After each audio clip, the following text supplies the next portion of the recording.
नाज़रीन किराम, अगर आपको हमारी ये वीडियो पसंद आए तो चैनल को लाइक करें, सब्सक्राइब करें और हुमा कहानी टीवी को सपोर्ट करना ना भूलें।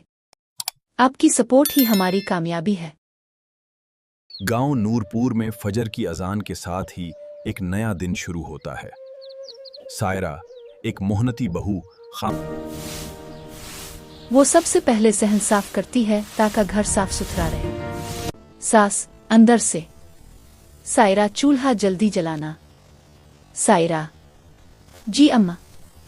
देही चूल्हे की आंच पर चाय बुनती है और बहू की मेहनत इसमें घुल जाती है। सायरा, अम्मा चाय तैयार है। वो सबके लिए नाश्ता बनाती है मगर खुद सबसे आखिर में खाती है। जानवर भी घर का हिस्सा होते हैं और सायरा उनका भी पूरा ख्याल रखती है। कुनवे से पानी भरना आसान नहीं मगर सायरा हिम्मत नहीं हारती। सास, देर क्यों हो गई? सायरा, अम्मा रश था। वो सबको खाना खुलाकर खुद आखिर में बैठती है।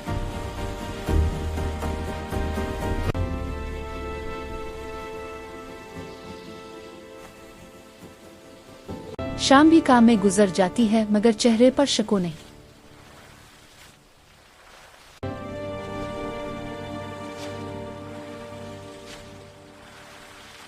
अम्मा जी का It's दिल so आज peaceful पहली here, बार isn't पिघलता it? है। Yes, and the सास, light is beautiful today. बेटा तुम वाकई इस घर की रौनक हो। सायरा रोते हुए, अम्मा आप ही तो मेरी माँ हैं। मोहब्बत, सब्र और मेहनत से हर रिश्ता मजबूत हो जाता है। अच्छी बहू घर को जन्नत बनाती है और समझदार सास इसे अपना दिल दे देती है।